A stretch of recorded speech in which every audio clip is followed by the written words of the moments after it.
Beta kahwin. Keras kepala dulu. Walau qala kullun la tusallimu la usallimu hatta tusallima. Masing-masing kata saya tak akan serahkan. Maksudnya kalau perempuan tu diri dia lah. Kalau lelaki tu mahar. Lelaki pun kata saya tak akan bagi mahar selagi kamu tak serah diri. Saya tak akan serah diri selagi kamu tidak bayar mahar.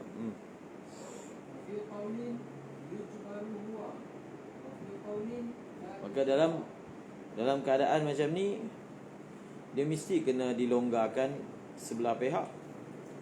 Satu pihak mesti dipaksa untuk menurut pihak yang sebelah lagi. Maka siapa yang diijbar? Satu qaul kata suami. Kemudian satu qaul lagi kata tak ada ijbar.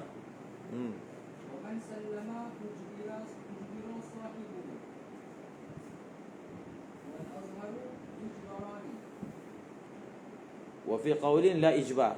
Pendapat yang kedua kata, qaul yang kedua kata tak ada ijbar. Kalau ada siapa-siapa mengalah lalu dia serah, maka automatik yang sebelah pihak tu dah tak boleh dah untuk menahan. Faham?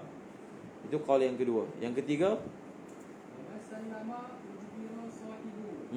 ini adalah pecahan daripada yang kedua.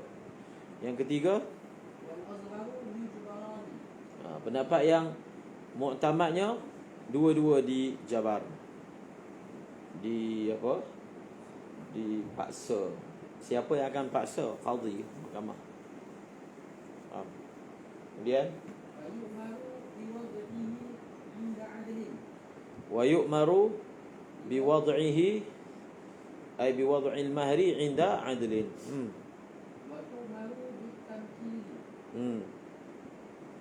Maksudnya akan diambil mahar daripada pihak suami, pihak ketiga pegang. Kemudian pihak perempuan itu disuruh untuk tamkin. Kemudian maka pihak ketiga itu akan serahkan. Kira dah ambil lah daripada suami itu.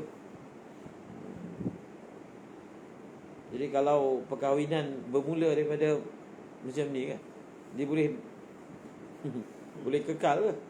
Hari pertama bergaduh lah. Kemudian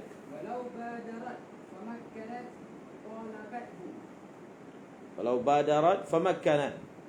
Jadi kalau dia dahulu, maksudnya dia yang dahulu mentamkikan diri dia, maka dia boleh menuntut daripada suami tersebut. Talabat. Baca syarah, walau badarat famakkanat talabathu.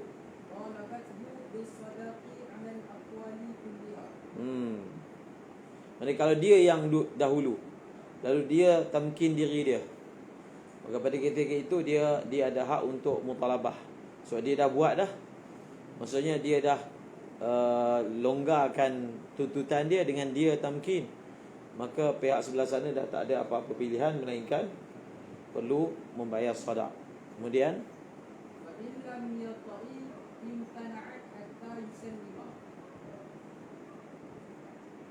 apa ilmu yata'i? Yata' ke yata'i? Contohnya dia dah tamkin diri dia. Misal. Tapi fa illam yata'. Tapi suami itu tidak wati.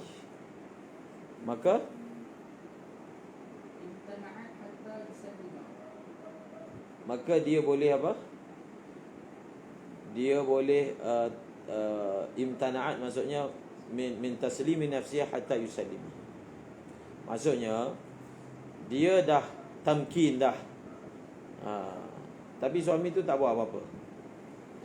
Jadi bila dia dah tamkin, dia dah ada kuasa untuk menuntut hak sadaq dia. Jadi masalah tidak wati itu masalah suami lah. Sepatutnya tamkin tu telah berlaku. Jadi bila suami itu tidak wati, itu masalah dia. Jadi dia tak boleh guna alasan saya tak akan serah mahar kerana dia belum tamkin, sebab perempuan itu telah tamkin. Jadi bila dia tidak wati, maka oleh kerana dia dah tamkin, dia ada hak untuk tuntut mahar. So bila suami itu tak bayar mahar, dia boleh imtana'at. Faham? Hatta yusallima yusallima az-zawju. Kemudian wa in wati'a, tapi wa in wati'a fala.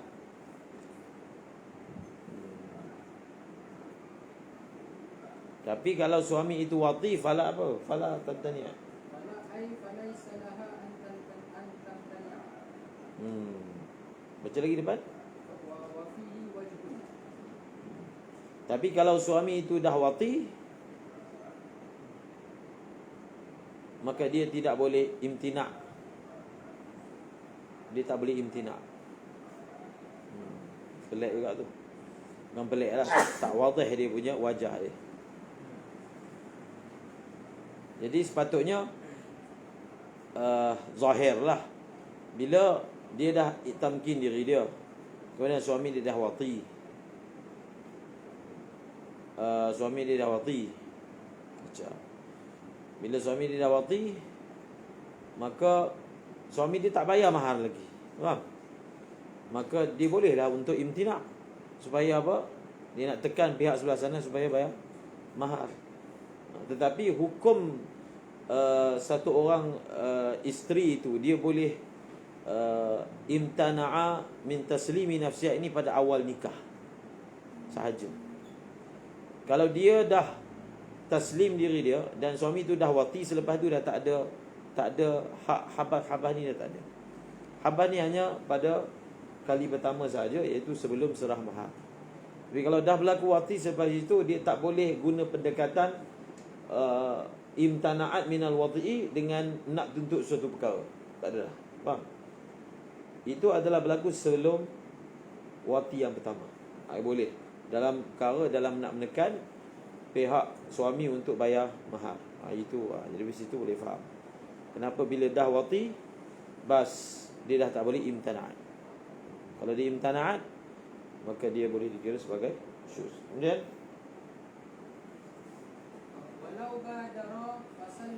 kalau suami yang buat dulu, dia yang serah dulu, maka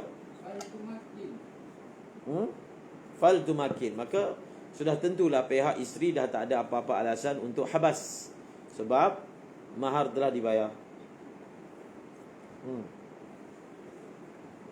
Fa in tana'at bila udrin istaradda in kunna innahu yujbaru.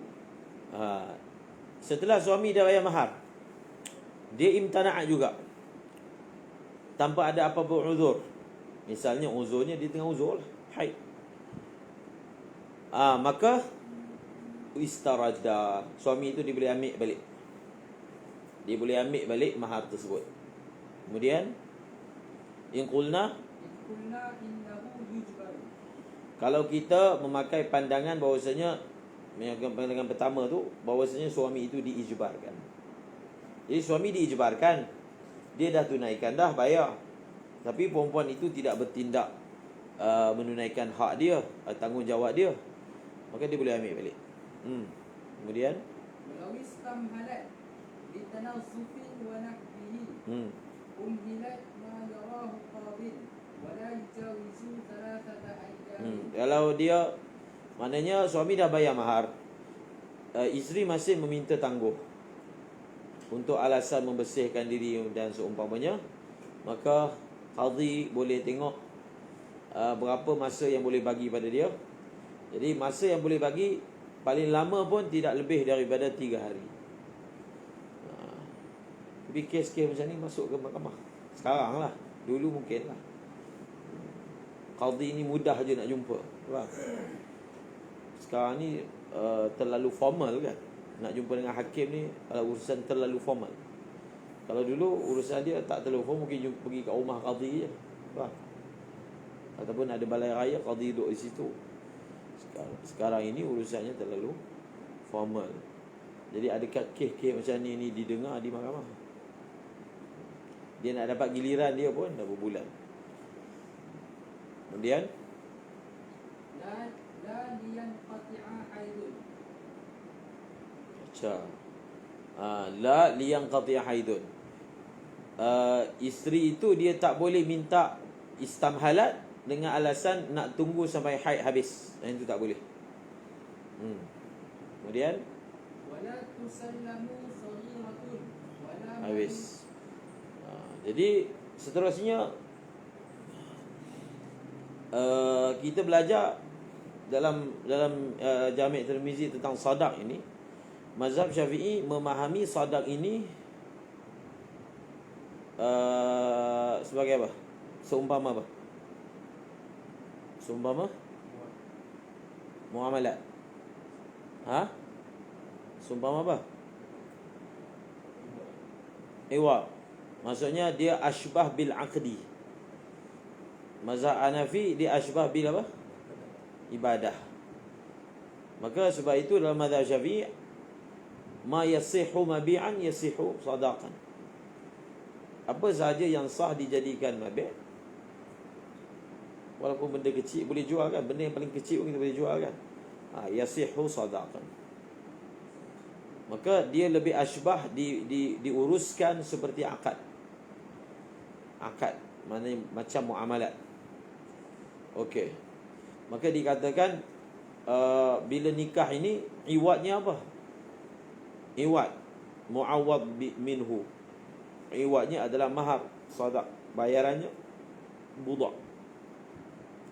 Sekarang ni bawa kepada masalah pengantin perempuan itu adalah saghirah.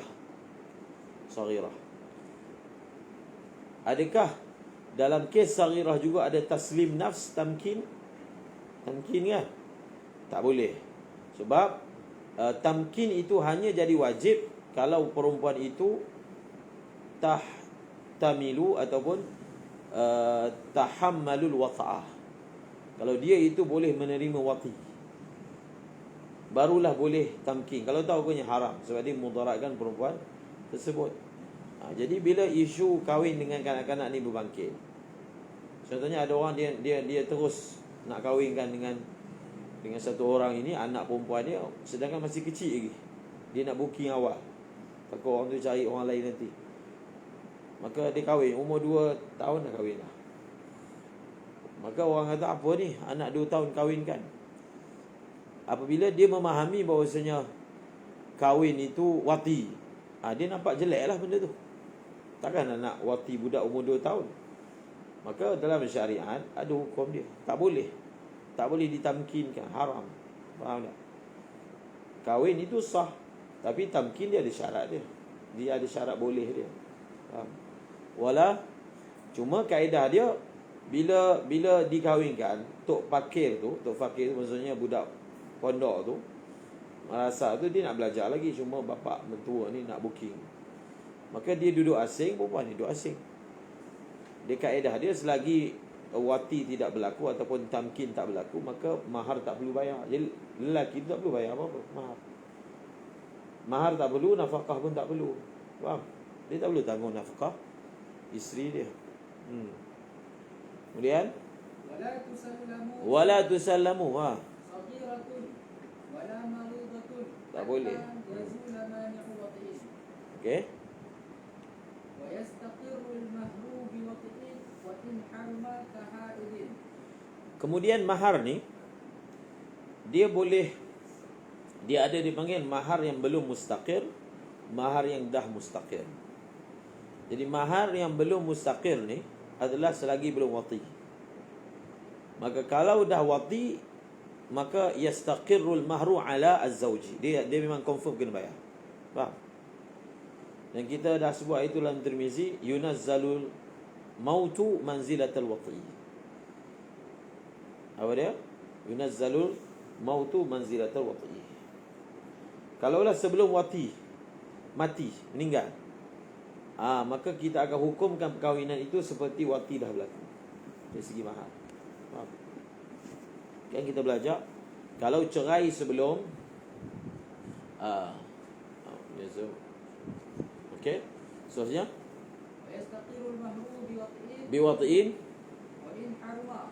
walaupun si suami itu wati dalam keadaan haram. Contohnya isteri tengah uzur, dia wati, tetap wati itu muktabar dari segi apa?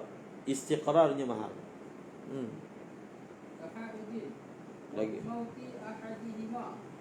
Nampak tak? Itu nombor 2. Yastaqirru al-mahru biwad'in wa bimauti. Itu yang kita sebut tadi tu. Yunazzalu al-mautu manzilatul wati. Diberi hukum kepada mati itu seperti hukum wati. Kemudian لا بخلوة في الجديد la bi khalwatin fil jadid. Baca syarah. لا بخلوة في الجديد والقديم يستقل بها لأنها مظنة. مظنة Mazinnatul wati. Khalwah. Ini mazhab lain pakai ni. Hanafi. Maknanya bila pasangan itu dah pernah duduk khalwah sekali, bas kita jadikan khalwah itu adalah seperti wati. Faham? Maksudnya apa-apa hukum yang tercabang daripada wati akan sabit dengan khalwah. Maksudnya apa-apa hukum yang mana kalau dah wati maka akan tercabang hukum itu daripadanya. Contoh dalam masalah istiqraril mahar, maka dengan khalwah pun sudah memadai. Faham? Sebab alasannya wati ini benda yang sulit. Kita tak boleh nak nampak dah berlaku ke tidak. Yang kita boleh nampak mereka dah duduk sekali untuk qadhiyah, untuk saksi. Maka kita jadikan khalwah itu sebagai dasar untuk hukum. Kita tak boleh jadikan wati itu sebagai dasar semata-mata. So, wati ini benda yang sulit antara suami dan isteri. Tapi dhaif. Pendapat yang qadim jadinya tidak wati. Kemudian wati itu yang diiktibarkan, semata-mata khalwah tidak. Kemudian لأنها مظنة الوطء وإن لم تدعه المرأة ومحله حيث لم يكن بها مانع حسي كرتق وكذا شرعي كحيض في أحد الوجهين وعزاه في الوسيط إلى المحققين ولا يستقر بها في النكاح الفاسد قطعا. Maksudnya yang atas qaul qadim yang mengatakan khalwah itu akan diambil kira, ini dalam surah pada isteri itu tidak ada sesuatu yang menghalang daripada jima'. Tapi kalau isteri itu ada sesuatu halangan hissi. Hissi itu contohnya adalah ratak. Kita belajar kan? Ratak ini maksudnya pada faraj dia itu ada tulang yang menghalang daripada kemasukan zakat. Jadi walaupun khalwah berlaku, tapi confirm wati itu tak berlaku. Maka atas qaul qadim pun khalwah tidak menjadikan apa? Tidak dijadikan dasar untuk kita nak hukum istiqrarul mahar. Kemudian Bismillahirrahmanirrahim fi bayani ahkam sadaqil musamma as-sahih wal fasid. Kemudian mahar ini dia ada mahar musamma kan? Kita ada mahar musamma, mahar ghairu musamma. Mahar musamma yang disebutkan dalam akad, dia ada dua jenis. Yang pertama sahih, yang kedua fasid. Nakahaha bi khamrin aw hurrin aw mansubin. Jadi pembahasan sahih dengan fasid ni dia tak menjejas kesahihan akad. Tak menjejaskan apa-apa. So dalam mazhab Syafi'i mahar ni bukan rukun. Jadi apa faedah kita belajar mahar sahih dengan fasid? Faedah dia adalah daripada segi apa? Daripada segi untuk kita mengetahui apakah tanggungjawab suami pada ketika mahar itu fasid. Bila mahar itu fasid, jadi tak sah. So bila mahar itu jadi tak sah, dikira macam masa akad tak sebut mahar. Maka bila masa akad tak sebut mahar, dia kembali ke faedah biasa, iaitu yang ditanggungjawabkan adalah mahar misil. Faham? Ada orang sebut kata banyak nikah tak sah. Sebab apa? Dia sebut dengan mas kahwinnya 5,000, tapi 5,000 tu tak ada. 5,000 tak ada. Tak ada kat situ. Kemudian baru bagi. Kita kata mana ada macam tu kan. Bila dia sebut 5,000 tunai, dan bila dia tak tunjukkan, maksudnya itu fi zimmah. Kalau disebut arak pun sah lagi kan. Apatah lagi disebut memang nilai yang memang boleh jadi mahar yang sahih. Kemudian Wa fi qawlin qaymatuhu. dia ajak sekali lagi apa? nakahaha bi khamrin aw hurrin aw maghsubin. Dia kahwin, dia punya mahar dia khamar. Dia punya mahar dia orang merdeka. Merdeka boleh jadi mahar. Hamba je boleh. Kemudian Aw maghsubin. ataupun benda yang maghsub. Ini semua benda yang tak boleh jadi mabek. Kemudian Wajaba mahru mithli. wajibah mahar misal. Maka mahar itu fasid, dia kembali kepada standard, iaitu mahar misal. Kemudian Fi qawlin qimatuhu. ada kaul kata qimah. Qimah kepada benda yang disebutkan tadi. Kemudian Aw bi mamlukin wa maghsubin batala fihi. Wa sahha fi mamluki fil azhar. au bi apa? Aw bi mamlukin wa maghsubin Bi mamlukin. Maharnya itu adalah benda yang milik orang lain. Dia sebutlah hamba. Hamba ini, hamba itu bukan dia punya, orang lain punya. Mamluk lil ghair. Ataupun maksud barang orang lain. Maka batala fihi wa sahha fi mamluki fil azhar. Wa tatakhayyar. batala fihi. Fihi fil apa? Fil maksud. Maka yang maksud itu batal. Mahar itu batal. Kemudian Wasahha fil mamluki fil azhar. Wa tatakhayyar. wasahha fil mamluk. Cuba syarah. Yang mamluk tu sah. Kenapa sah pula? Baca syarah. Aw bi mamlukin wa maghsubin batala fihi wa sahha fil mamluki fil azhar min qawlai tafriqis safaqati. Baca. Oh, okey. Silap faham. Sekali lagi. Bi mamlukin Wa maghsubin. wa maghsubin. Maksudnya mahar dia itu dua benda. Dengan mas kahwinnya hamba ini, hamba dia lah. Mamluk dia punya. Tak silap. Dan maghsub. Dia jadi macam kita belajar dalam bait tafriqus safaqah. Dia beli dua benda. Salah satu benda tu tak sah jadi mabik, satu benda sah. Jadi adakah kita kata dua-dua tu kira akad tu kira tak sah terus? Ataupun yang sah-sah, yang tak sah tak sah? Pendapat yang muktamadnya atas qaul tafriqus safaqah, maka yang sah-sah, yang tak sah tak sah. Jadi oleh kerana mahar itu gabungan daripada benda yang sah dan benda yang tak sah, maka kita tak kata oleh kerana sebahagiannya tak sah, hukumnya itu berjangkit kepada yang sah, semua jadi tak sah. Tidak. Maka batala fihi, pada maksud tu tak sah, dan pada yang mamluk tu sah. Faham? Kemudian Wasahha fil mamluki fil azhar. Wa tatakhayyar. Bom- Fa fasakhat fa mahru mithli. Dan perempuan tu boleh buat pilihan. Dia nak teruskan juga ambil mahar yang macam ni. Kalau dia nak teruskan, dia ambil lah. Kalau dia kata tidak, maka kembali kepada mahar misal. Kemudian Fa in fasakhat fa mahru mithli. Wa fi qawlin qimatuhuma. wa fi qaulin, kalau dia fasakh, maka dia boleh tuntut apa? Qimah kepada kedua-duanya. Kedua-duanya maksudnya apa? Mamluk dengan maghsub.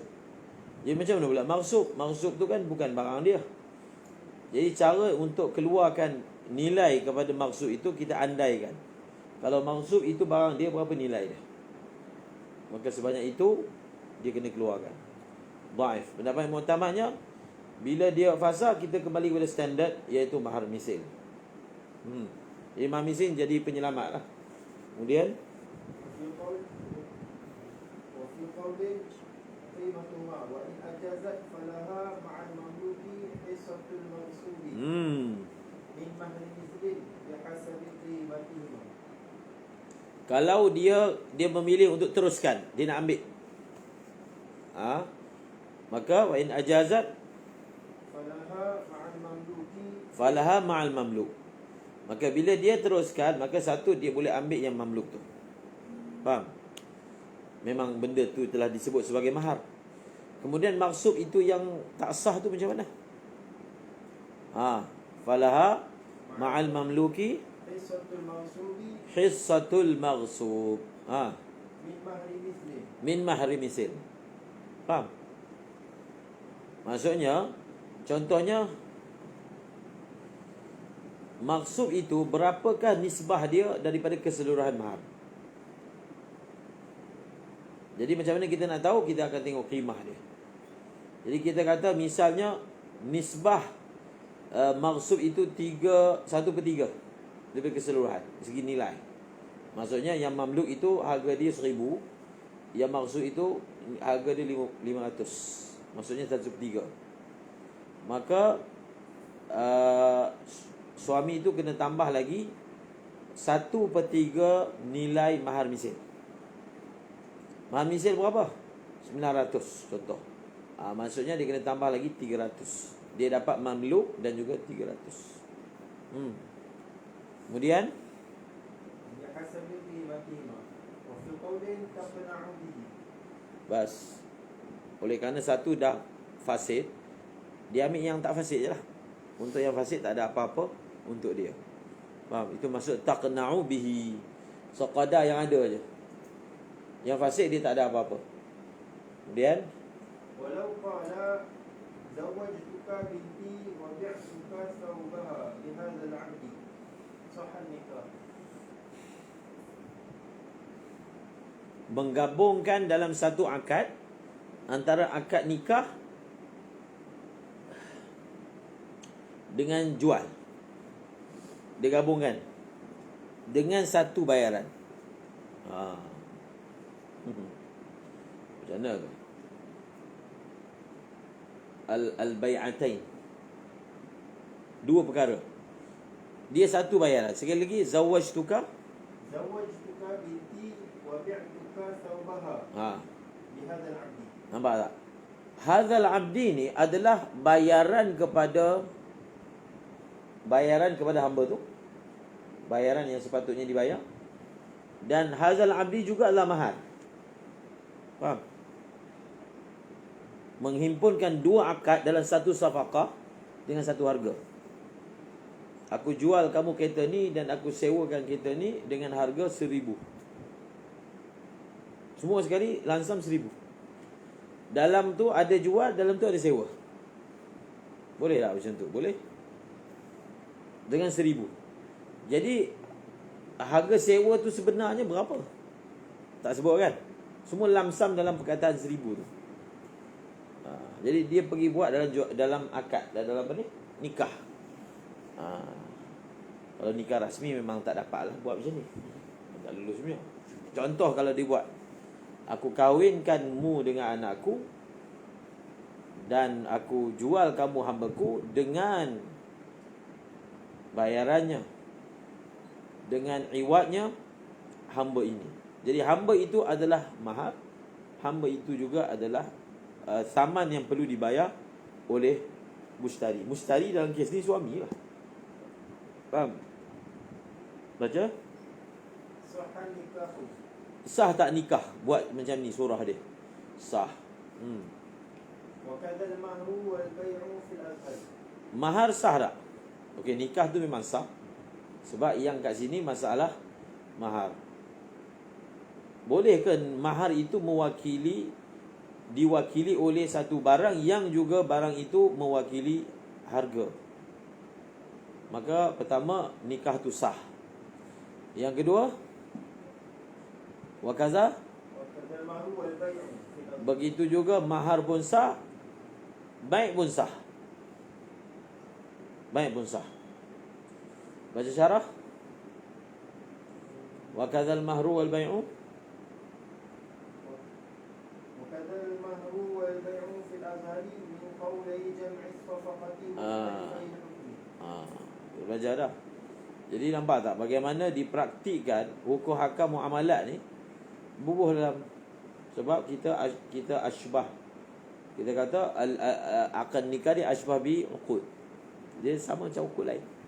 Ada macam tafriqus safaqah, menghimpunkan dua akad yang berbeza dalam satu safaqah. Macam inilah contohnya. Maka sah. Maka suami tu bayarlah hamba. Hamba tu adalah bayaran kepada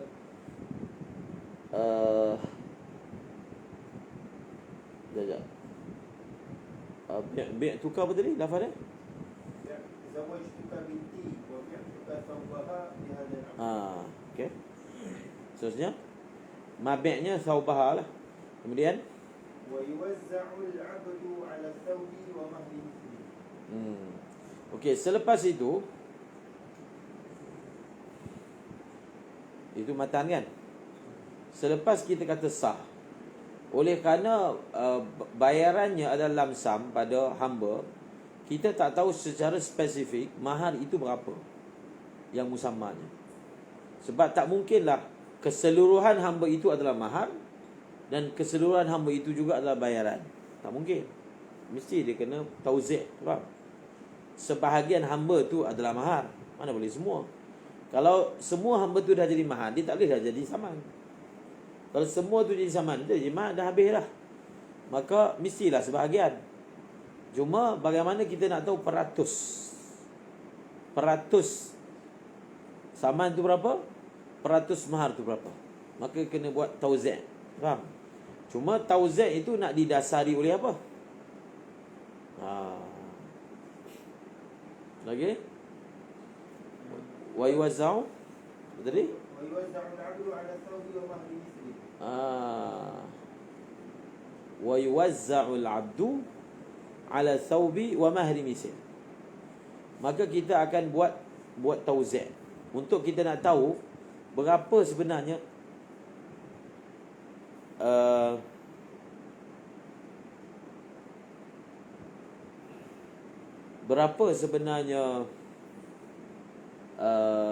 daripada hamba itu nisbah dia tu berapa sebenarnya, maka kita kena buat tauzi'.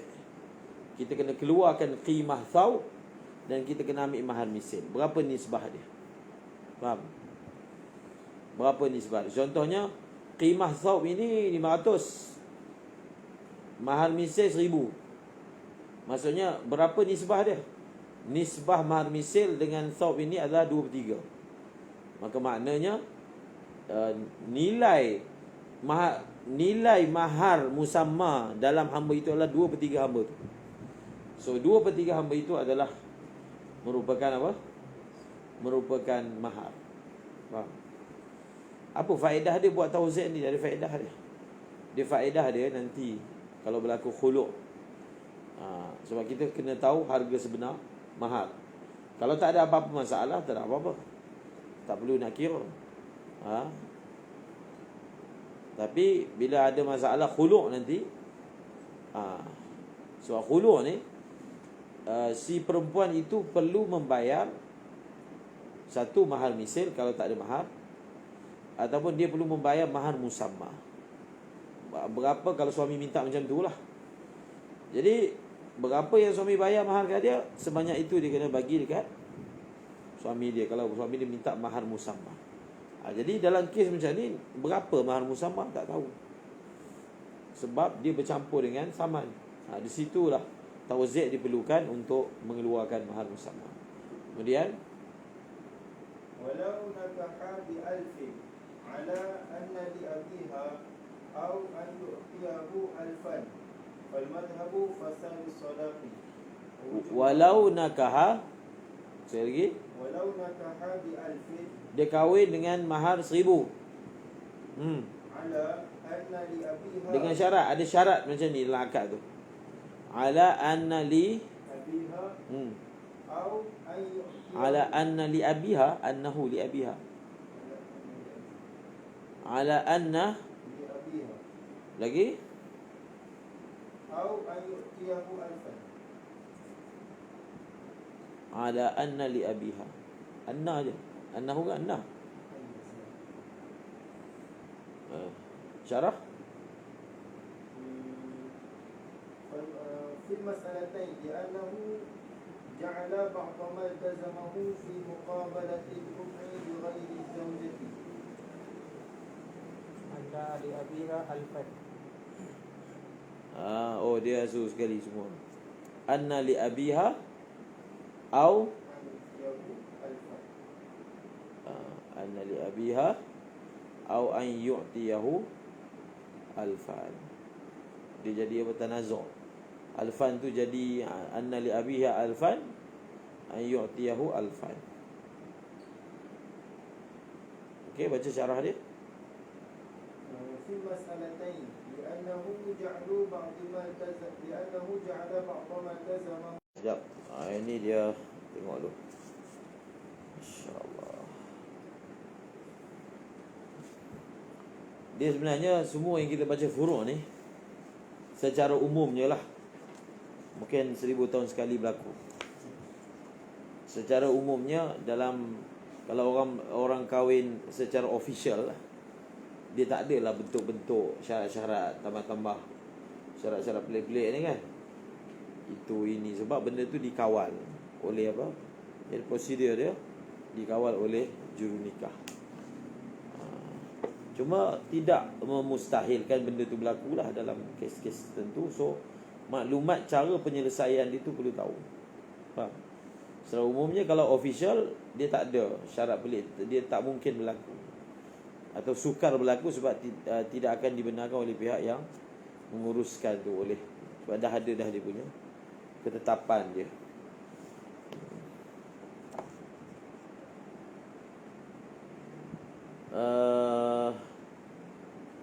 Soal apa?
Macam Walau nakaha bi alfin ala anna li abiha alfan au an yu'tiyahu alfan. Jadi dia berkahwin dengan perempuan itu, mas kahwinnya 1000. Maknanya dia telah beriltizam, mas kahwinnya 1000.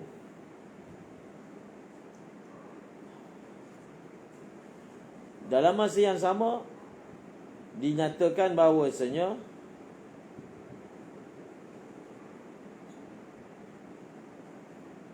seribu itu ataupun ada 1000 yang lain untuk bapa perempuan tu. Ini dalam akad ni semua. Kalau luar akad tak muktabar, semua dalam akad. Ataupun nakaha bi alfin, dia nikah dengan mas kahwinnya 1000 dan dia beriltizam untuk memberi 1000 lagi kepada apa? Kepada bapa. Maka dalam surah ini dia kata apa? Mahar itu fasid. Bila mahar fasid, maka dia kembali kepada mahar misil. Kemudian Al-madhabu fasadus sadaqi wa wujubu mahri. jelas. Kemudian Walau syarata khiyaran fi nikahi batala nikah. nikah ini adalah akad lazim. Akad lazim min tarfain, daripada dua belah pihak. Belah suami pun lazim, belah isteri pun lazim. Maka sebarang kenyataan ataupun sebarang kaid dalam akad nikah yang menggambarkan benda itu tidak lazim, maka menyebabkan nikah itu tidak sah. Contohnya menambah syarat khiyar, tak boleh. Menambah syarat khiyar dalam nikah. Nikah tak boleh khiyar. Jual beli boleh lah khiyar. Maka walau syarata khiyaran fi nikah batalan nikah. Kemudian أو في المهر فالأظهر صحة النكاح. tapi kalau dia letak mahar tu khiyar, maksudnya dia ada khiyar dalam bayar mahar tu, bukan nikah tu. Mahar tu yang khiyar, maka fal azharu sihhatun nikah lal mahru li'annahu likaunihi al-'iwada fi nikah la yaliqu bihi al-khiyar wa la yasri fasaduhu ila nikahi li-istiqlalihi. Jadi dia kata, aku nikahkan dikau, aku terima nikahnya, ataupun aku nikahkan dikau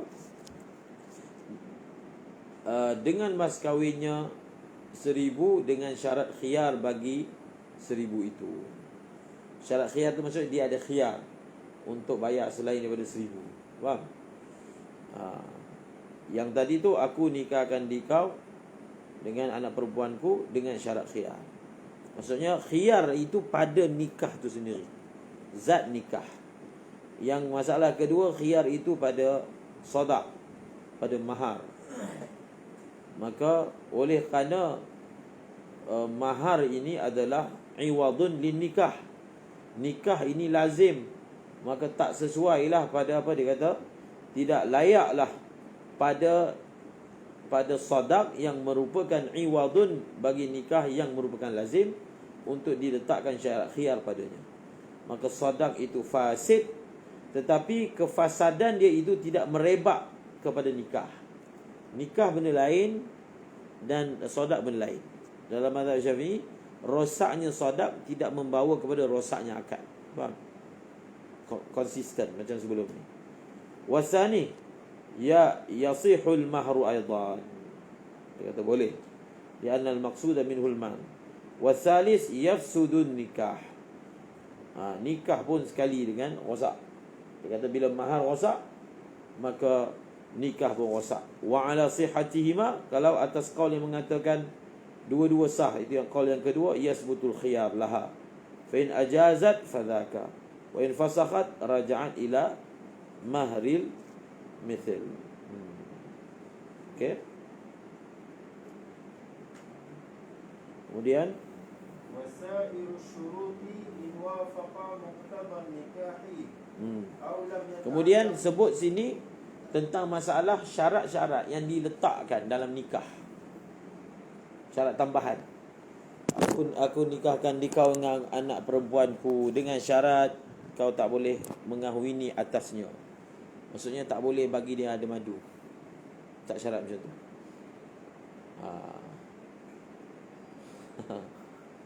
Boleh ke? Ataupun aku nikahkan dikau dengan anak perempuanku dengan syarat dia tidak boleh dikeluarkan daripada rumahku. Dia tak boleh dibawa pindah ke tempat lain. Sebab benda tu berlaku, khususnya orang Arab kan. Dia tak benarkan anak perempuan dia dikeluarkan daripada negeri yang dia tinggal. Bukan Arab ni lah, Arab lah, atau orang yang sebagainya memang letak syarat macam tu. Letak syarat, kalau nak kahwin, laki tu kena duduk dekat tempat perempuan tu, bukan perempuan tu dibawa keluar. Macam kat Kemoja. Macam tu lah. Sebab tu kalau kahwin mesti duduk rumah, dia akan duduk kampung isteri. Betul tak? Bukan lah. Kemoja dia ada adat macam tu. Kecuali kalau laki tu orang Malaysia, boleh bawa. Tak Malaysia. Okey. Jadi dia punya isu dia akan jadi isu kalau syarat itu disebutkan dalam akad. Syarat tu persetujuan kat luar itu, benda tu tak ada jejas. Jadi syarat apa yang boleh disebutkan, syarat apa yang tak boleh disebutkan. Kaedah dia macam ni. Wasairu syurut.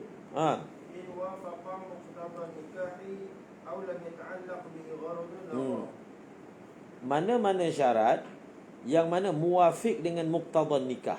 Contoh, aku nikahkan mas kahwinnya dengan syarat kamu hendaklah menjaga makan minumnya. Itu dipanggil muwafaqah dengan muqtadan nikah. Tak sebut pun, memang itulah dia punya tanggungjawab dia. Maka syarat itu ada tak ada apa-apa kesan baru. Tak ada kesan baru. Dengan syarat kena adil dalam agihan kismah dia. Ini anak dia bini kedua ketiga kan. Letakkan syarat tu supaya hendaklah membahagi harinya secara adil.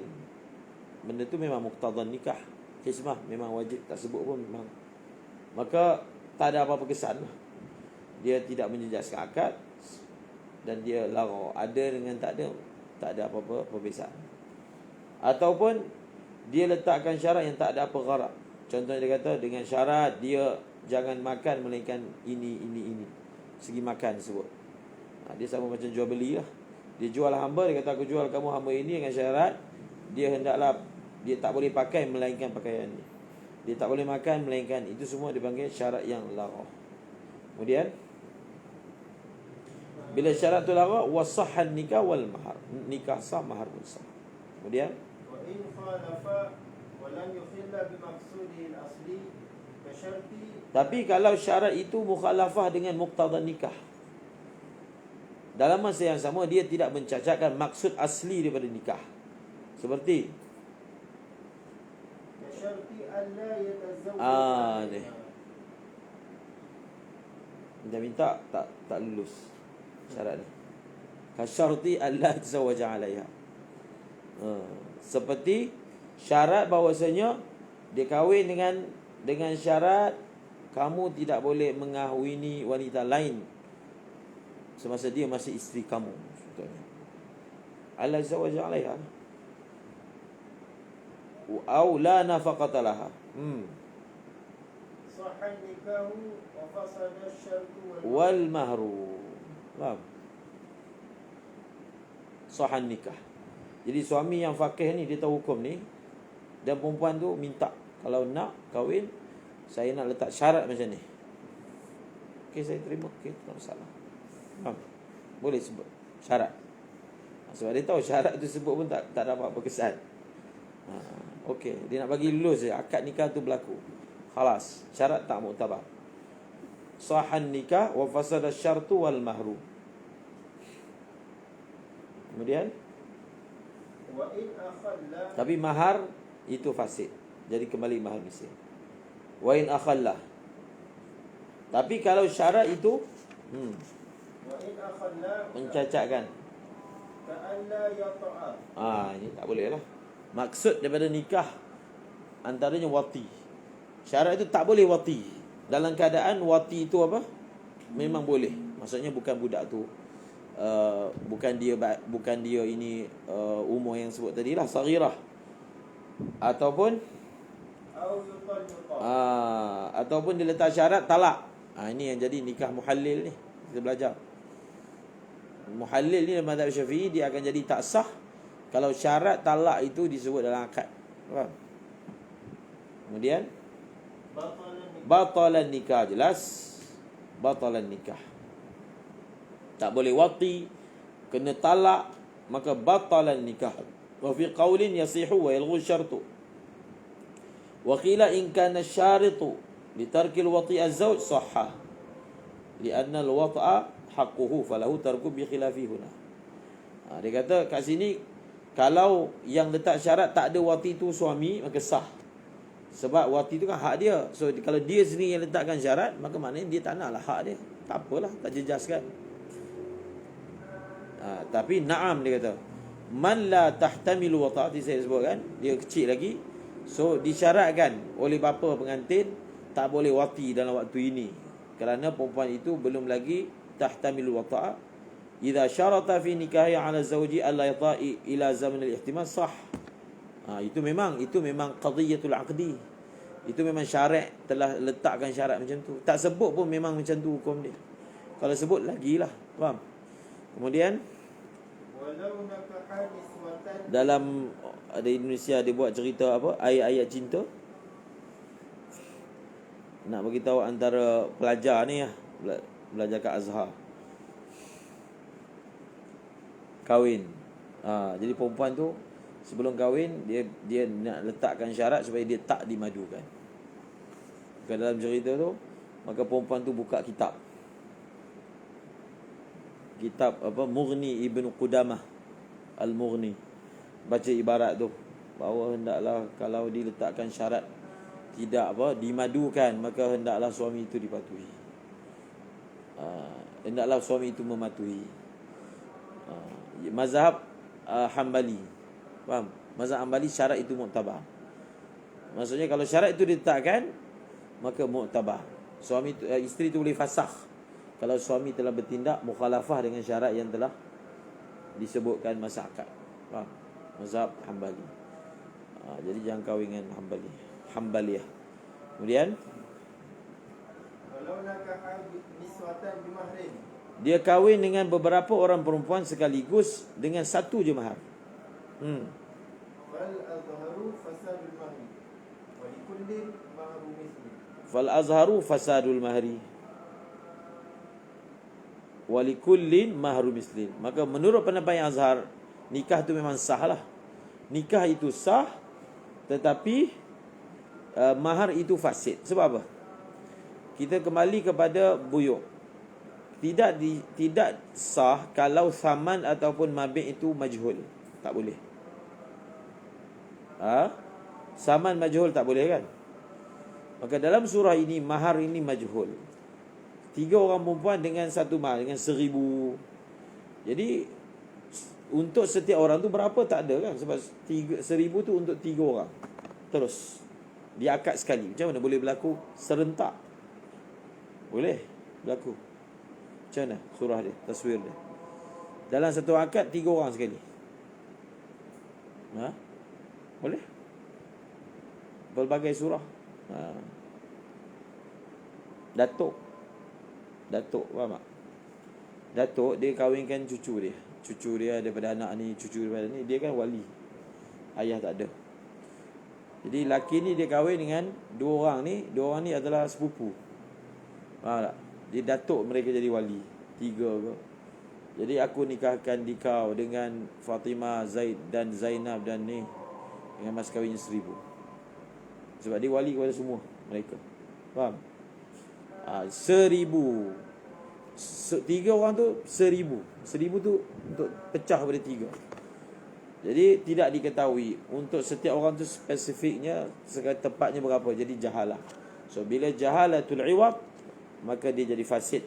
Bila fasid, automatik kembali kepada mahar misil. Maka setiap daripada 3 orang itu dapat mahar misil. Kemudian walau nakaha li tiflin bi fawqi mahri mithlin aw ankaha bintan la rashidatan aw rashidatan bikran ila idnin bidunihi fasadal musamma. Walau ini kalau nak faham, sebenarnya dia ada masalah sebelum ni. Masalah boleh tak satu orang wali dia kahwinkan anak laki dia, tifil, dia kahwinkan. Boleh tak? Boleh dengan syarat tertentu. Okey, walhasil dia kahwinkan lah. Walau nakaha li tiflin, dia kahwinkan muwali dia yang bawah tanggungan dia, tapi laki, dengan mahar yang melebihi mahar misil. Jadi antara syarat dia, kalau dia nak kahwinkan tifil, antara syarat dia, mahar yang dia nak bagi kepada perempuan itu hendaklah tidak melebihi mahar misil. Kenapa? Sebab dia punya kaedah dia, tindakan satu orang wali ketika menguruskan harta anak dia ataupun muwali dia, hendaklah dengan kadar standard.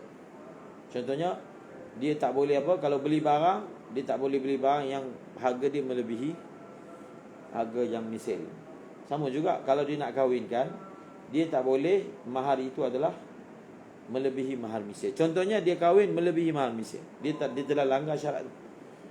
Dikahwinkan dengan lebih mahar misil. Ataupun au ankaha bintan la rashidatan aw rashidatan bikran bila idnin bidunihi fasadal musamma. Ini semua sebenarnya dia kahwinkan anak perempuan dia, ankaha bintan la rashidah, yang tidak rasyid, ataupun rashidah bikir, tanpa izin, maksudnya mujbir, kurang daripada mahar misil. Sebab kalau nak kahwinkan dia orang ni, syarat dia jangan kurang daripada mahar misil. Tak boleh. Dia nak, salah satu syarat ijbar apa kita belajar. Ada 7 syarat ijbar. Salah satu syarat ijbar, tidak boleh dinikahkan kurang daripada mahar misil. Faham? Lalu dia telah kahwin, au rasyidatan bikran bila iznin biduni mahar misil. Fasadal musamma. Maka musamma itu tak sah, tapi nikah itu sah. Maka bayarannya standard lah, kembali kepada mahar misil. Pendapat yang kedua kata wasani fasaduhu li fasadil mahri bima dzukira. Calon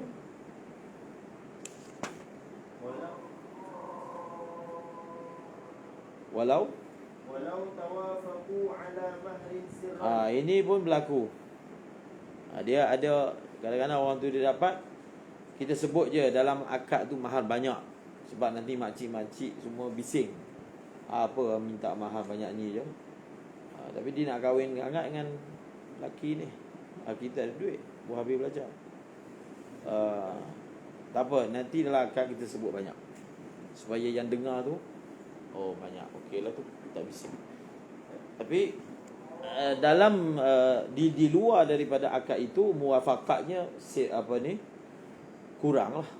Walau tawafaqu ala mahrin sirran wa a'lanu ziyadatan. Jelas. Di akad ni apa yang disebut itu yang muktabar. Itu yang muktabar. Yang dua tu semua tak ada muktabar. Fa in aqada sirran bi alfin thumma u'ida al-'aqdu 'alaniyatan bi alfaini tajammulan fal wajib alfun. Dia berlaku macam ni. Satu orang dia kahwin, yang rasmi punya, yang apa ni, yang sah punya, dia kahwin sir. Kemudian dia ulang balik kahwin tu buat dalam majlis. Sebenarnya dah akad dah pun. Jadi masa akad yang sir itu 1,000 je. Masa akad dapat orang ramai selepas itu 2,000. Maka yang mana yang muktabah? Yang pertama lah. Yang pertama itu adalah akad yang menjadikan dia isteri. Yang kedua tak ada apa-apa, dah memang isteri pun, diulang balik. Maka jelas fal wajibu alfun wa in tawaqafu sirran ala alf min ghairi aqdin. Kalau mereka semua berfakat 1,000, tapi benda kesepakatan ini tak ada apa-apa akad, cakap luar. Masa bertunang ke bercakap benda tu, tapi masa akad sebut lain. Thumma aqada ala niyatan bi alfaini fal wajibu alfain. Wa ala hataini alhalataini humila nasu Syafi'i fi mawdi'in ala anna al-mahra mahru sir, wa fi akhar ala annahu mahrul alaniyah. Kemudian walau qalat liwaliha zawwijni bi alfin fanaqasa anhu. Cuma masalah ni simple je. Kalau memang keluarga tu memang tak nak ambil mahar banyak, cuma nak jaga dengan pakcik ni, setengah orang macam tu diuji, maka tak apa, sebut je berapa sebut. Kemudian mahar itu kan hak perempuan tu. Kemudian dia hibahkan, dia tanazul, dia kata dia contohnya sebut 10,000. Kemudian lepas akad memang suami tu kena bayar 10,000, tapi perempuan tu tanazul bayar 2,000 je. Dia sebut lepas tu, maka gugurlah apa? Kewajipan ibra', diibrakkan mahar tu. Perempuan boleh apa? Ibrakkan mahar itu, maka bayar sekadar yang dipersetujui secara sir. Faham tak? Tapi tiba-tiba perempuan tu dia kelabu mata pula, nampak 10,000 banyak ni. Dia tarik balik dia punya apa? Persetujuan dia. Maka memang 10,000 lah kekal. Faham? Kemudian kalau qalat, seorang perempuan tu dia kata kepada wali dia, zawijni bi alfin. Faham?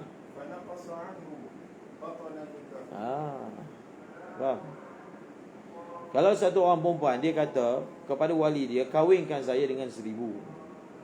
Ini sebenarnya dalam kes-kes yang mana wali perlu dapat izin daripada muwaliyah dia.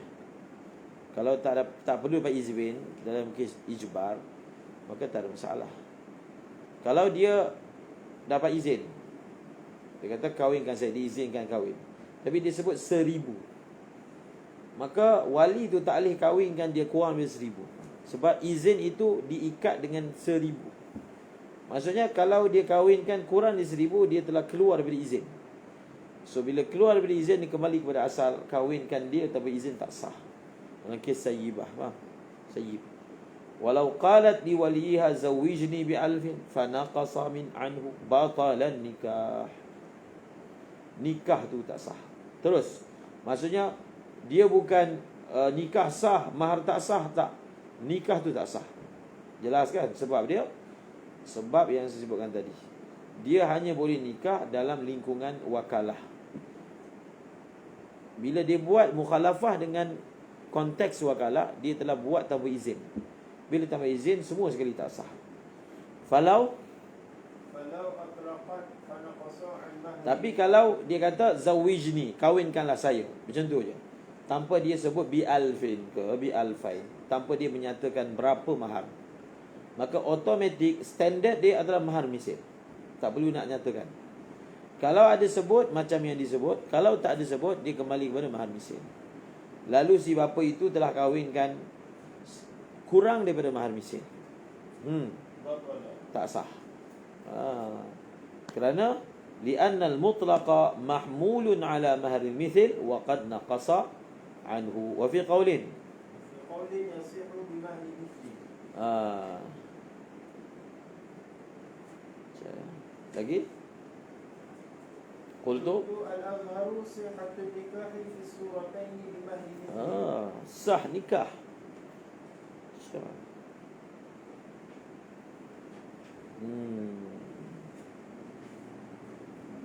Sah nikah. Tamat dia.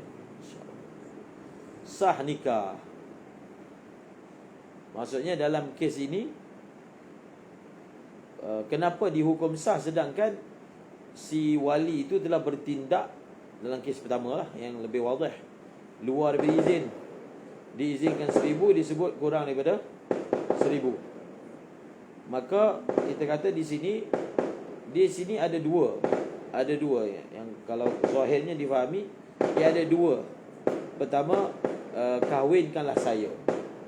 Maka kahwinkanlah saya adalah satu izin. Faham? Dengan mas kahwin 1,000, satu izin yang lain.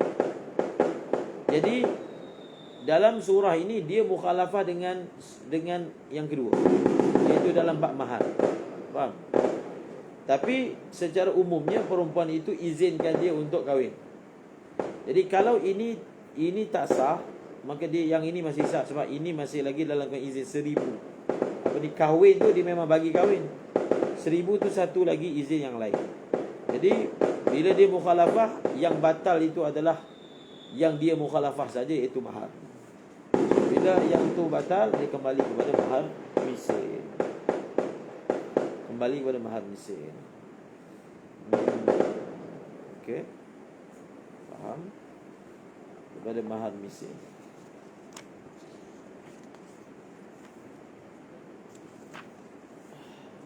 Ini mufawwidah ni. Maharul misil tu apa fasal seterusnya? Furqah, masalah separuh mahar. Panjang lagi mahar.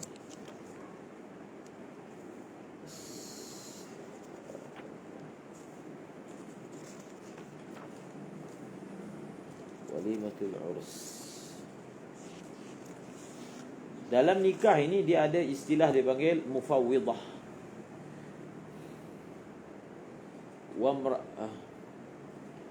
imra'atun wahabat nafsaha in arada an-nabiyyu an yastankihaha. Dia ada mufawwidah. Dalam mahar ni dia ada istilah apa? Mufawwidah.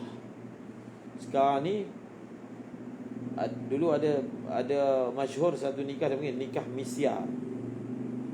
Kat Mesir dia ada lagi nama lain, nikah urfi. Faham?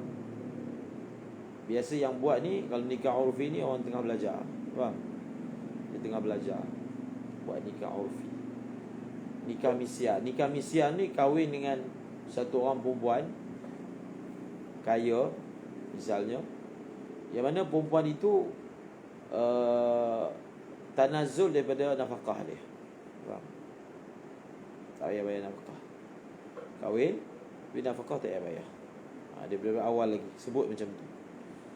Dia tak perlu. Yang tanazul tu perempuan lah, tak payah bayar nafkah. Dia tak perlu nafkah. Dia dah lewat sangat tak kahwin ni. Dia memang gaji besar kan.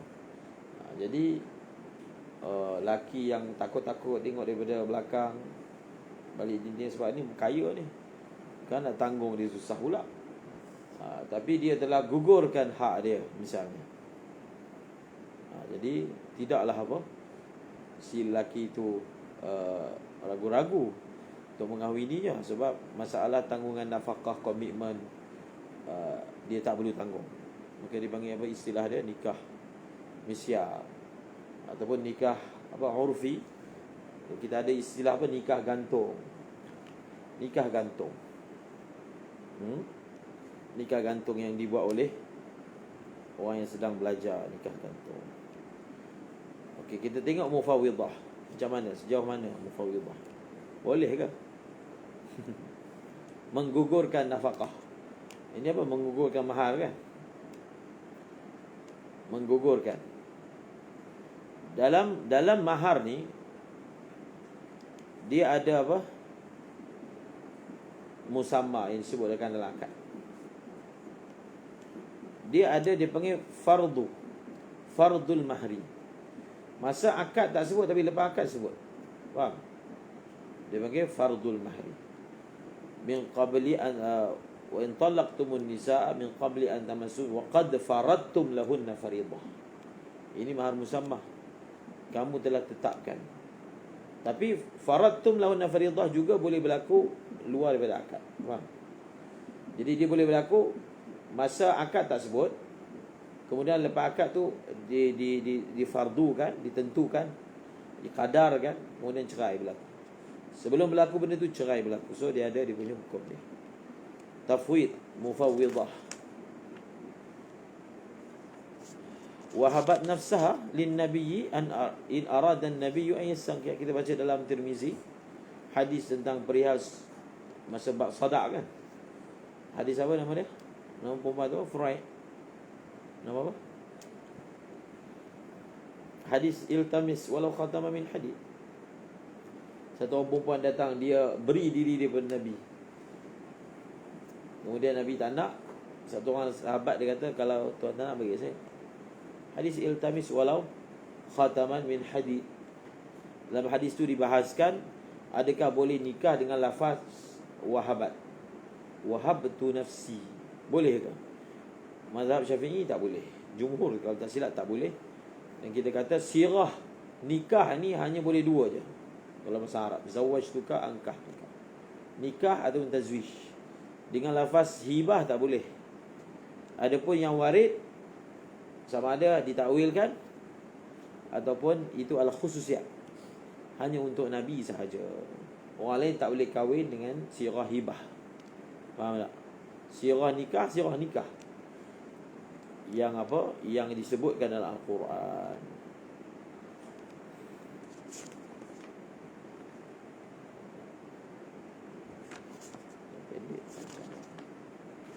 Okey, 3 muka surat pendek. Habiskan ni mufawwidah ni. Okey, mufawwidah qalat Fasra fi tafwidi qalat rasyidatun zawijni bila mahri. Satu orang perempuan yang rasyidah, maksudnya dia baligh, berakal. Dia kata dekat ayah dia, kahwinkanlah saya tanpa mahar. Fazawwaja wa nafal mahra. Fazawwaja. Lalu apa? Si ayah itu telah kahwinkan dia dan dalam akad tu dia nafikan mahar.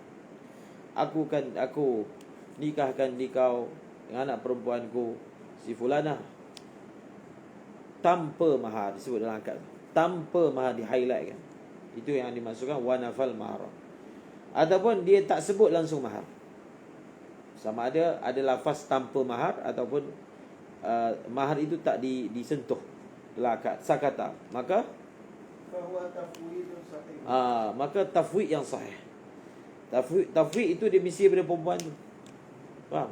Jadi mahar ni bapa pengantin ni kena tahu itu hak perempuan. Dia tak boleh dia suka sangat budak ni, keluar 40 hari sekali. Warak. Dia bertaling. Dia kata kahwin dengan saya percuma. Boleh lah percuma, tapi kena tanya budak tu, anak dia. Mahar bukan hak ayah. Ayah tak ada hak gugurkan mahar. Faham? Ayah tak ada hak gugurkan mahar. Mahar hak perempuan. Faham? Kalau dia tafwid, okey lah. Kalau tak, mahar adalah mahar misil paling kurang. Khususnya kalau nak kahwin ijbar, lagilah tak boleh gugurkan mahar. Faham tak? Kalau dia nak gugurkan hantaran, okey lah, hantaran bukan mahar. Tapi mahar itu tak payah bayar, RM80 pun tak payah. Free of charge. Tak boleh. Itu bukan hak. Itu bukan hak ayah. Faham? Wa kadha وكذا لو قال سيد أمة زوجتكها بلا مهر. Itu memang hak dia lah. Sebab mahar ni kan, kalau kahwin dengan hamba, mahar tu kan tuan dapat. Jadi sahibul mahar, tuan punya mahar itu dia kan tak payah bayar mahar. Okey lah. Faham tak? Kalau hamba dia mana ada hak untuk tafwid, bukan dapat kat dia pun. Jadi mahar tu siapa yang akan boleh hak untuk gugurkan? Tuan. Faham tak? Kalau orang merdeka, perempuan tu. Kalau orang hamba, tuan. Wala yasihu, ولا يصح تفويض غير tidak sah tafwid daripada perempuan yang tidak rasyid. Sebab menggugurkan mahar ni urusan mal. Urusan mal. Dia macam tabarruk. Mana boleh tabarruk daripada orang yang tidak rasyid? Faham tak? Dia kan menggunakan mal. Mal ni, orang yang tidak rasyid tak boleh tasarruf pada mal. Wa idza jara tafwidun sahih. Kalau tafwid yang sahih telah berlaku. فالأظهر أنه لا يجب شيء بنفسه. Tu kena tahu tu tafwid ni.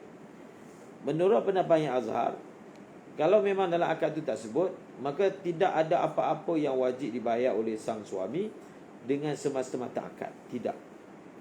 Pendapat yang kedua kata yajibu bihi mahrul mithl. Wa 'alal awal فإن وطئا فمهر. Itu yang kita kata. Kalau wati je berlaku, dia kena bayar mahar misal, walaupun masa akad sebut tanpa mahar. Faham? Kena bayar juga. Begitulah juga nikah misyab. Satu orang perempuan dia gugurkan hak nafkah dia. Tak payah langsung bayar seumur hidup saya bersama dengan awak. Perkataan dia tak ada kesan. Bila kahwin, bila wati berlaku, maka nafkah kena bayar. Nafkah ni dia boleh gugur per day, per hari. Contohnya nafkah hari ni tak payah bayar. Hari je lah, esok lain pula. Sebab nafkah ni waktu dia masuk setiap hari. So dia tak boleh gugurkan nafkah sebelum masuk waktu. Faham?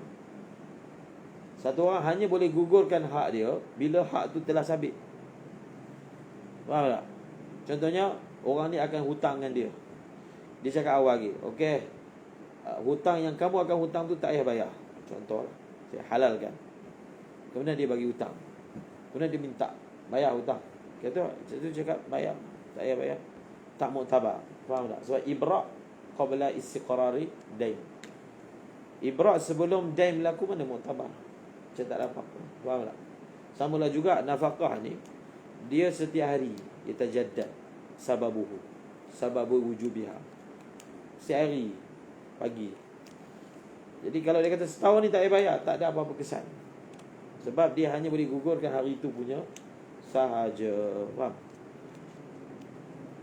Binafsil aqdi fa in wati'a fa mahru misal wa yu'tabaru بحال العقد. fil asah. Dan diiktibarkan mahar misal itu masa akad, bukan masa wati. Faham tak? Mahar misal itu diiktibar harga misal pada ketiga akad, bukan pada ketiga wati. Mungkin harga berubah kan, maka kita tengok harga misal itu pada akad, bukan pada masa wati. Kemudian ولها قبل الوطء مطالبة الزوج بأن يفرض مهرا. Boleh. Walaupun dia tafwid, dia boleh mutalabah juga. Dia boleh mutalabah dengan sang suami untuk sebut berapa mahar. Kalau tak, dia tak serahkan diri dia. Wa habasa nafsaha li walaha qabla wati mutalabah wa habsu nafsiha liyafridah. Wa kadha لتسليم المفروض في الأصح. wa kadha litaslim. Maksudnya walaha habsu nafsiha litaslimil mafrud. Maksudnya suami itu telah tetapkan tapi dia belum serah, pun dia boleh habas nafsiha. Satu, dia boleh habasat nafsaha liyafridah, supaya suami itu sebut berapa. Dah sebut dah tapi belum serah, dia boleh lagi habas sampai serah, menurut pendapat yang sah. Sanila. Kemudian ويشترط رضاها بما يفرضه الزوج لا علمها بقدر مهر المثل في الأظهر. Dan disyaratkan fard daripada suami itu berapa yang dia nak tetapkan. Wa yushtaratu ridaha, perempuan tu redha bima yafriduhu az-zawju fa in lam tarda bihi ka annahu lam yafrid. Lagi susah. Baik kahwin sebut awal-awal akad. Faham? Okey. Wala ilmuha biqadri mahril misl fil adhari li'annahu laysa badal anhu. Kemudian wa yajuzu fardu muajjalin fil asl. Ini dipanggil apa? Ini dipanggil mahar yang jenis fardu, al-mahrul mafru'. Dia berlaku lepas akad. Wa yajuzu fardu muajjal, yang kita sedang baca ni lah, al-mahrul mafru'. Boleh apa? Boleh sahaja mahar yang ditetapkan itu mahar yang bukan tunai. Maksud suami itu sebutlah, okey saya bayar 1,000 tapi hutang. Boleh tak? Fardu tapi muajjal. Boleh. Tak semestinya dia mesti apa? Dia mesti tunai. Wa yajuzu fardu muajjalin fil asah wasani la. Kemudian wa fawqa mahri mithli. Lagi. Wa qila la in kana min jinsihi. Kemudian ولو ابتنعا من الفرد أو تنازعا فيه فرض القاضي نقل البدن halan. Faham? Jadi balah. Suami enggan untuk mentakdirkan mahar, menetapkan mahar, bawa kepada qadhi. Akhir sekali kalau tak ada kata sepakat, mahkamah sendiri tetapkan. Faham? Faradul qadhi naqdal balad. Dia akan mahkamah akan tetapkan, ya kamu kena bayar. Satu, benda yang nak kena bayar tu adalah benda yang menjadi mata wang tempatan. Mas, perak. Dan bayar tu halan. Itu keputusan daripada mahkamah. Qultu wa yafridu mahra mithlin. Dan qadhi itu dia tetapkan mahar misal. Dia tak boleh lebih daripada tu dan tak boleh kurang. Kemudian Qultu wa yafridu mahra mithlin wa ishtaratu ilmuhu bihi. Dan disyaratkan dia perlu tahu mahar misal tu berapa, hatta la yazida alaihi wa la yanqusa anhu. Kemudian wallahu a'lamu wa la yasihu ilmuhu ay ilmul qadhi. Faham? Ilmuhu ay ilmul qadhi bi mahril misal.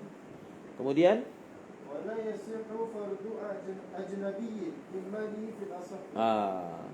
Boleh tak satu orang ni dia tengok gaduh suami isteri ni masalah fardul mahari ni, maka dia ambil jalan penyelesaian. Dia kata tak apa, saya support, saya sponsor. Jadi dia tetapkan, okey saya bayar. Kalau suami tak nak sebut apa, okey saya bayarkan 2,000 daripada duit saya. Jadi adakah ajnabi itu menetapkan mahar itu akan menjadikan mahar itu telah selesai isu dia? Faham tak?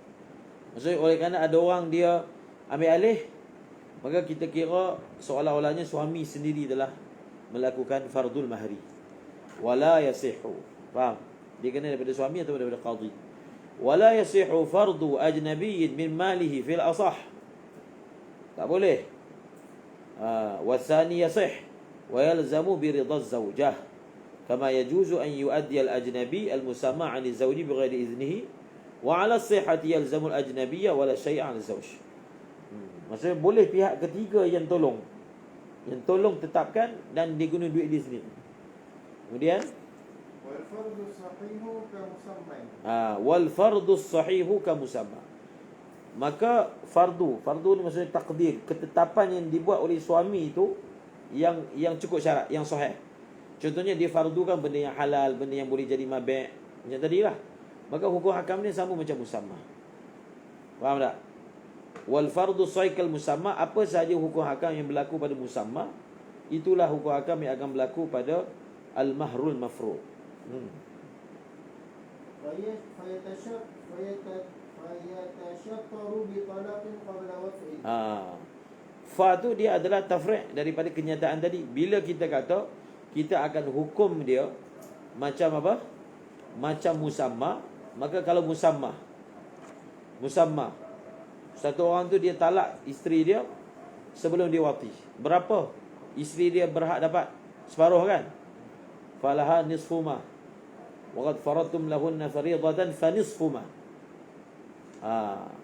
Seperti mana mahar musamma macam tu, mahar mafruq pun macam tu. Jadi dia telah fardukan berapa? Kemudian berlaku cerai sebelum wati, maka separuh daripada itu isteri itu berhak dapat. Walau talaqa qabla fardin wa wat'in fala Kalau dia talak sebelum apa? Sebelum wati. Sebab kita kata kalau dah wati dapat mahar penuh. Dan sebelum fard dia nikah dalam keadaan tafwid, dan sebelum fardu tu berlaku cerai dan belum wati, maka pada ketika itu perempuan tu tak dapat apa-apa. Faham? Tak ada apa-apa nak diberi pada dia sebab tidak ada satu kadar yang telah ditetapkan. Jadi nak bagi separuh tu separuh daripada apa? Faham? Maka tidak ada apa-apa yang akan diberikan kepadanya. Kemudian وإن مات أحدهما قبلهما لم يجب مهر مثل في الأذهان. Sebelum ni kita belajar yunazzalul mautu manzilatal wat'i kan? Wat'i.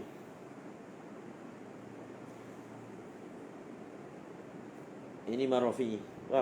Mutamaknya wajib. Wa in mata ahaduhuma qablahuma. Kalaulah salah seorang mati.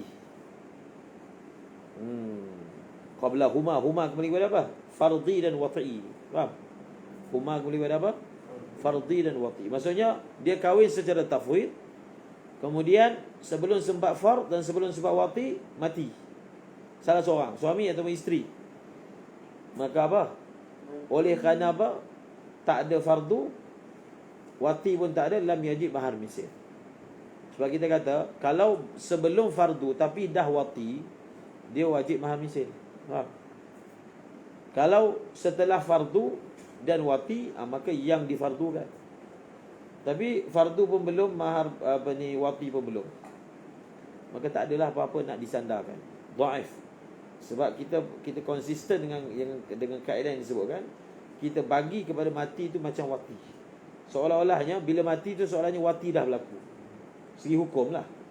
Maka kalau wati dah berlaku, bayar berapa? Mahar misal. So kalau mati pun bayar mahar misal. Kemudian Qultu al-azharu bujuhu. Ini hadis yang dibawa kat sini ni, hadis yang kita baca dalam Tirmizi. Baru baca yang last tu, Barru' binti Washiq kan. Ada bacakan hadis tu. Inilah. Wa qad rawa Abu Dawud wa ghairuhu anna Barru' apa Barru' Birwa' anna Birwa' binti Washiq nakahat bila mahrin famata zawjuha. Ini betul sebiji baca. Qabla an yafrida laha faqada laha Rasulullah sallallahu alaihi wasallam bi mahri nisaiha wa bil mirathi. Qala Tirmidzi hasanun sahih. Ini kat belakang. Birwa' binti Washiq. Maka bimahri nisaiha. Bimahri nisa'i ni mahar misil ni. Faham? Bimahri nisa'i ni adalah mahar misil. Maksudnya dalam apa yang ditarjihkan oleh Al-Imam Nawawi itu, dia adalah dia sabit bukan dengan qiyas ke dengan ni. Dia sabit memang dengan nas hadis yang jelas. Tapi Birwa' dalam kes Birwa' binti Washiq ni, ada sahabat Nabi siapa yang ingkar mula-mula? Birwa' lah. Itu kes apa? Itu kes lain. Itu kes nafaqah. Untuk apa? Itu Sayyidina Umar kan. Masalah nafaqah dan sukna. Adakah nak diberikan kepada perempuan yang ditalak secara talak battah, talak bain. Jadi dia dapat tak nafaqah ataupun sukna? Sukna tempat tinggal, nafaqah. So dalam mazhab Syafi'i, perempuan yang ditalak bain, dia dapat sukna. Maksudnya tempat suami kena sediakan, tempat untuk menjalani iddah. Tapi nafaqah tak ada. Nafaqah hanya untuk talak raj'i. Talak raj'i. Askinuhunna min haitsu sakantum min wujdikum. Itu ayat dia yang mewajibkan sukna. Wallahu a'lam.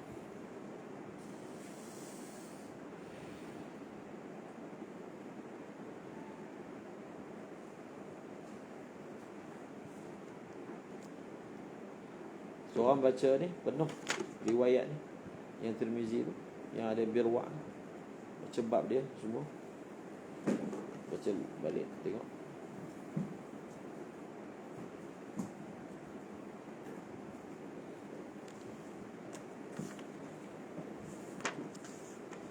Mahar misil. Cuma itulah mahar misil ni kita tak faham ataupun tak tahu apa sandarannya. Macam contoh RM80 itu dianggap sebagai mahar misil. Ditetapkan oleh pihak kerajaan negeri. Kalau Johor RM25. Benar. Jadi takkan itu mahar misil RM80? Yang hantaran itu diperlakukan macam mahar. Diperlakukan tu maksudnya diletakkan nilai dia, tengok okey, perempuan ni belajar mana, apa sijil. Itu kaedah, itu adalah kaedah menentukan mahar misil. Tapi dijadikan kaedah dalam pembayaran hantaran. Faham tak? Sebab itu kalau di Kelantan, perempuan Kelantan dia tak ada istilah hantaran. Yang disebut hantaran tu adalah yang akan disebutkan dalam akad. Faham? Itulah. Sebenarnya itulah mahar misil. Kaedah dia memang macam tu. Tengok perempuan ni keturunan mana, kemudian pelajaran ni macam mana,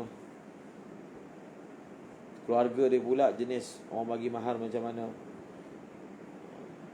Kaedah ni dipakai untuk menetapkan hantaran. Baca apa? Hadis. Bismillahirrahmanirrahim. Bab apa? Babu ma ja'a fi rajuli yatazawwaju al-mar'ata fa yamutu 'anha qabla an yafrudha laha. Yafridha laha. وبه قال حدثنا محمود بن غيلان قال حدثنا زيد بن حباب قال حدثنا سفيان عن منصور عن ابراهيم عن علقمة عن مسعود رضي الله عنه انه سئل عن رجل تزوج امرأة ولم يفرض لها صداقا ولم يدخل بها حتى مات. Maksudnya surah ni sama semua dengan yang disebut dalam matan tu. Belum wati, belum fardu. Kemudian وقال ابن مسعود لها مثل صداق نسائها لا وكسا ولا شططا. Jadi Ibnu Mas'ud telah fatwakan tanpa dia tahu benda ni berlaku. Tapi dengan ijtihad dia, maka beliau kata falaha mithlu sadaqi nisaiha. Allah Ta'ala bagi muwafaqah antara ijtihad dia dengan apa yang sebenarnya yang dilakukan oleh Nabi. Kemudian la wakasa wala shatata. Tak kurang tak lebih Wa 'alaiha al-iddatu. Dan ada iddah pula. Walahal mirasu. Ada iddah kan? Walhal mirah. Ini iddah ni pun sama memakai kaedah yunazzalul wat'u manzilata mautu manzilatu wat'u. Sebab kaedah dia, kalau perempuan ditalak dalam keadaan belum diwati, dia tak ada iddah. Faham? Kalau dah wati ada iddah. Jadi samalah juga perempuan ini kahwin belum wati tapi mati. Maka seperti mana kalau dah wati ada iddah, maka kalau mati pun ada iddah. Di sini pun dipraktikkan kaedah tadi. Ada iddah, seolah-olahnya wati dah berlaku. Kemudian فقام معقل بن سنان الأشجعي فقال قضى رسول الله صلى الله عليه وسلم في بر وعيب واشق امرأة منا مثل ما قضيت ففرح بها ابن مسعود Masya Allah. في الباب عن الجراح. Kemudian قال حدثنا الحسن بن علي الخلال قال حدثنا يزيد بن هارون وعبد الرزاق كلاهما عن سفيان عن منصور نحوه. حديث مسعود حديث حسن صحيح وقد روي عنه من غير وجه والعمل على هذا عند بعض أهل العلم من أصحاب النبي صلى الله عليه وسلم وغيرهم وبه يقول الثوري وأحمد وإسحاق. وقال بعض أهل العلم من أصحاب النبي صلى الله عليه وسلم منهم علي بن أبي طالب وزيد بن ثابت وابن عباس وابن عمر رضي الله عنهم إذا تزوج الرجل امرأة ولم يدخل بها ولم يفرض لها صداقا حتى مات قالوا لها الميراث ولا صداق لها وعليها العدة وهو قول الشافعي. lahal mirasu لها الميراث ولا صداق لها وعليها العدة وهو قول الشافعي. Jadi di sini bahwa qaul Syafi'i kan, maksudnya yang dhaif. Kan dalam ni pun ada naqal nisbah kepada qaul Syafi'i, tapi itu bukan muktamad dalam mazhab. Sebab yang berdasarkan ini tidak ada sadaq. Dia ada miras, ada iddah, tapi tak ada sadaq. Wa huwa qaulu Syafi'i. Dan Imam Rafi'i seperti muwafaqah dengan ni lah. Faham? Imam Rafi'i kan kata tidak ada sadaq, tak ada mahar misil. Muktamad dalam mazhab bukan seperti yang disebutkan di sini. Muktamad dalam mazhab adalah ada miras, ada mahar. Kemudian وقال لو ثبت حديث بالوعي بنت واشق لكانت الحجة فيما روي عن النبي صلى الله عليه وسلم. Jadi dia jadi menarik lagi. Imam Syafi'i pernah telah kaitkan, telah ta'liqkan, sama macam masalah awal waktu, sama macam masalah waktu maghrib. Maka Imam Syafi'i telah ta'liqkan, kalaulah hadis bahawasanya waktu maghrib ini berlangsung sehingga hatta yaghibas syafaq itu sabit, maka itulah mazhab beliau. Beliau telah ta'liqkan. Sebab qaul qadim, qaul jadid, waktu maghrib bukan sehingga tenggelam syafaq. Tapi yang ditarjihkan adalah qaul qadim. Dan Imam Syafi'i pernah memberi isyarat, kalaulah hadis maghribus syafaq itu sabit, maka itulah mazhab dia. Dan ulama kita telah beramalkan dengan apa yang Imam Syafi'i sebut, dan ternyata hadis itu sabit, maka ditarjihkan qaul qadim. Sama lah juga dalam kes ini, itu qala Imam Syafi'i kan. Imam Syafi'i yang kata kan? Qala siapa? Imam Syafi'i kata kalaulah hadis Birwa' binti Washiq itu sabit, maka hadis itu memang adalah hujah yang sangat jelas bagi masalah bahawasanya si perempuan itu berhak mendapat mahar. Dan ternyata hadis itu sabit. Kata Imam Tirmizi hadis itu hasan sahih. Maka sebab itu Imam Nawawi telah tarjihkan pandangan tersebut. Kemudian وروي عن الشافعي أنه رجع بمصر عن هذا القول وقال بحديث بالوعي بنت واشق. Tapi tidak pula ditulis di sini dua pandangan ini adalah qadim dengan jadid. Faham? Ditakbirkan di sini al-azharu wujubuhu bas. Mungkin dalam kitab lain dinyatakan bahawasanya khilaf di sini adalah khilaf qaul qadim dengan qaul jadid. Qaul qadim dan qaul jadid ditakbirkan di sini dengan al-azhar, menggambarkan bahawasanya dua qaul ini masih qaul Imam Syafi'i. Yang rajihnya adalah seperti yang Imam Nawawi sebutkan. Wallahu a'lam.